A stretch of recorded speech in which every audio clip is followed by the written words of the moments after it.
ദേശീയ ഗീതമായ വന്ദേ മാതരത്തിന് പുതിയ ഔദ്യോഗിക പ്രോട്ടോകോൾ ഏർപ്പെടുത്തി കേന്ദ്ര ആഭ്യന്തര മന്ത്രാലയം ഉത്തരവിറക്കി.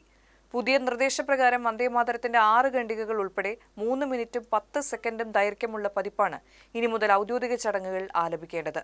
ആഭ്യന്തര മന്ത്രാലയം ഇന്ന് രാവിലെയാണ് ഇത് സംബന്ധിച്ച മാർഗനിർദ്ദേശം പുറത്തിറക്കിയത്.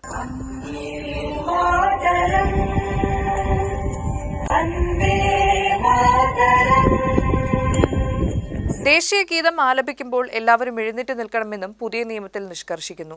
പത്മ പുരസ്കാരങ്ങൾ പോലുള്ള സിവിലിയൻ അവാർഡ് ദാന ചടങ്ങുകളിലും രാഷ്ട്രപതി പങ്കെടുക്കുന്ന മറ്റെല്ലാ പരിപാടികളിലും തിയേറ്ററുകൾ പോലുള്ള പൊതു ഇടങ്ങളിലും ഇത് ആലപിക്കാം. എന്നാൽ തിയേറ്ററിൽ പൊതുജനം എഴുന്നേറ്റ് നിൽക്കണമെന്നത് നിർബന്ധമല്ല. 1937 കോൺഗ്രസ് ഒഴിവാക്കിയ 4 പദ്യങ്ങൾ ചേർത്ത് 6 പദ്യങ്ങളും ആലപിക്കാമെന്നാണ് നിർദ്ദേശം. ദേശീയ ഗാനത്തിന് നിലവിലുള്ള പ്രോട്ടോകോളുകൾ ദേശീയ ഗീതത്തിന് ബാധകമാക്കുന്നതിന്റെ ഭാഗമായാണ് ആഭ്യന്തര മന്ത്രാലയം പുതിയ നിർദ്ദേശങ്ങൾ മുന്നോട്ട് വെച്ചത്. ദേശീയ ഗാനത്തിന് തുല്യമായ പദവി വന്ദേ മാതരത്തിന് നൽകണമെന്നാവശ്യപ്പെട്ട് വിവിധ കോടതികളിൽ ഹർജികൾ നിലനിൽക്കുന്ന സാഹചര്യത്തിലാണ് കേന്ദ്രത്തിന്റെ ഈ നീക്കം. 1971 ദേശീയ ബഹുമതികളോടുള്ള അവഹേളനം തടയൽ നിയമത്തിൽ നിലവിൽ വന്ദേ മാതരത്തിന് പ്രത്യേക സംരക്ഷണം നൽകുന്നില്ല.